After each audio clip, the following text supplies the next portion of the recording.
Selamat siang, salam sejahtera bagi kita semua. Perkenalkan, nama saya Juvaltin Ceriana Telembanua. Saya mahasiswa manajemen Mercu Buana Menteng, Jakarta. Pada kesempatan ini saya akan mempresentasikan hasil tugas besar 2 saya dengan mata kuliah Bahasa Indonesia. Judul topik yaitu fenomena maraknya penggunaan bahasa pergaulan di Indonesia. Bahasa merupakan hal yang terpenting bagi manusia untuk dapat berinteraksi. Dan menurut para ahli, salah satunya adalah Santoso mengemukakan pendapatnya bahwa bahasa merupakan suatu bunyi yang dihasilkan dari ucapan manusia yang dilakukan tanpa sadar, sehingga membentuk pola bahasa sesuai dengan dialek dan karakter tiap manusia itu.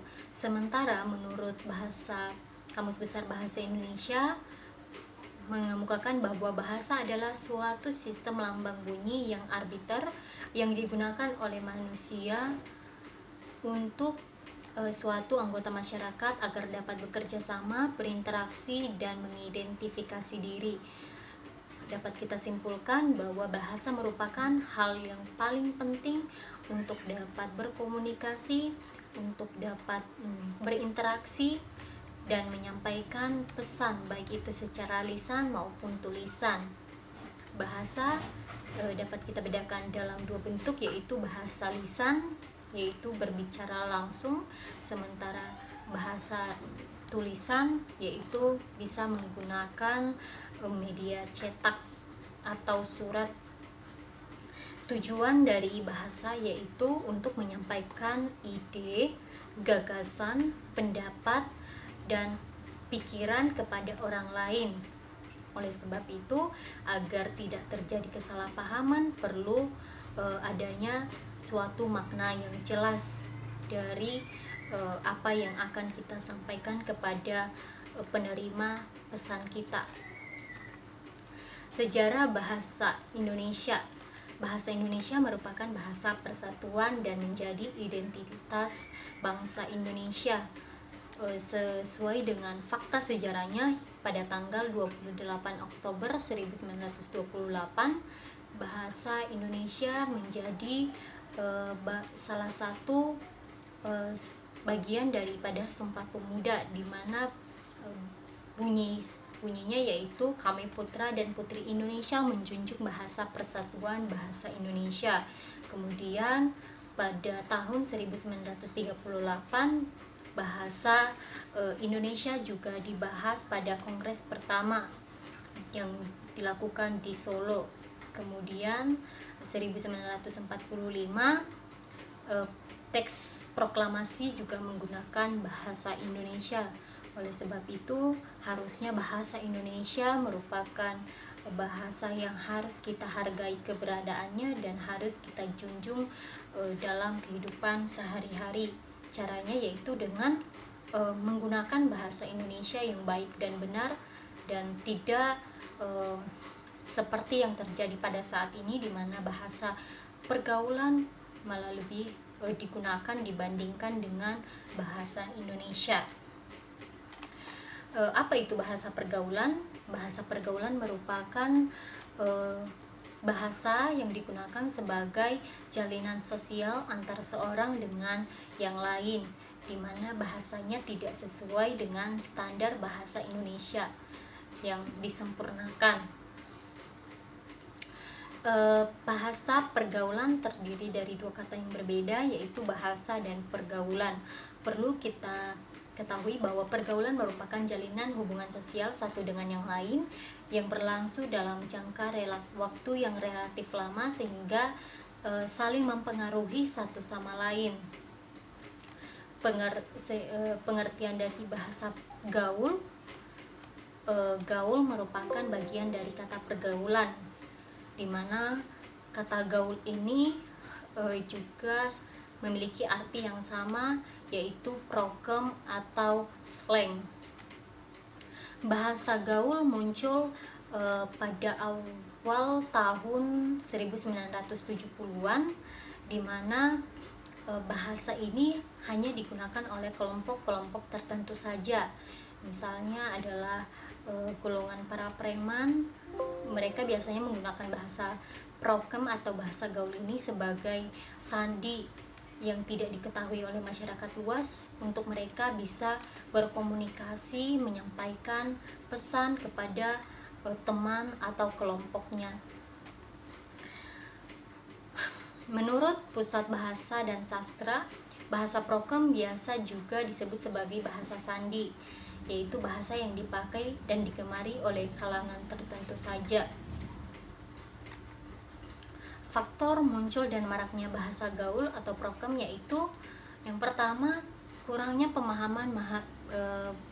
pemahaman masyarakat bahwa penggunaan bahasa gaul dianggap lebih keren, lebih maju, dan hanya digunakan oleh orang-orang yang lebih maju istilahnya. Kemudian rendahnya minat baca masyarakat pada sastra. Kemudian bahasa prokem atau bahasa gaul diterima oleh masyarakat luas sebagai bahasa sehari-hari tanpa memfilter bahasa dan artinya. Kemudian peran media elektronik dan media cetak ini juga merupakan salah satu faktor maraknya penggunaan bahasa pergaulan di Indonesia.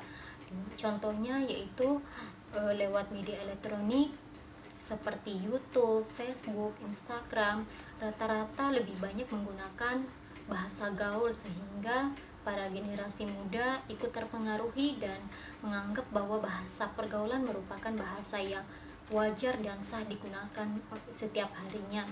Kemudian banyak juga pemasangan spanduk di pinggir jalan menggunakan bahasa gaul. Kemudian adanya bahasa gaul ditandai dengan situs-situs internet seperti yang saya katakan tadi, seperti Facebook dan media sosial lain.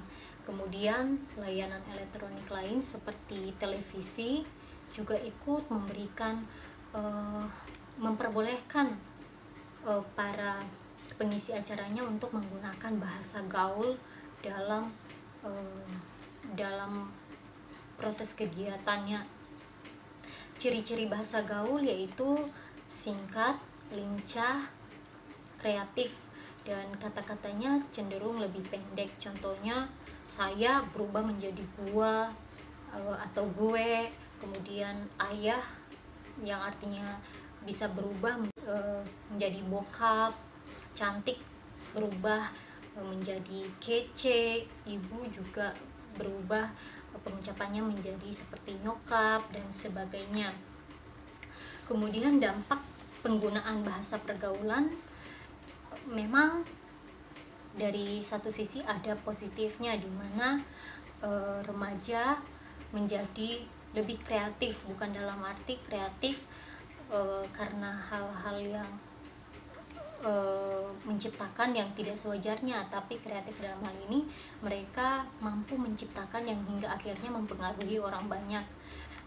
Namun sisi negatifnya yaitu pengguna bahasa gaul dapat mempersulit pengguna bahasa Indonesia dengan baik dan benar. Kemudian tidak semua orang mengerti arti dari bahasa gaul itu sendiri. Kemudian di tempat kerja, di sekolah, kita dituntut untuk dapat fasih berbahasa Indonesia yang baik dan benar. Jadi kalau misalnya kita menggunakan bahasa pergaulan di tempat-tempat seperti di sekolah, tidak layak. Kemudian pengaruh bahasa gaul terhadap bahasa Indonesia yaitu eksistensi bahasa Indonesia terancam terpinggirkan oleh bahasa gaul.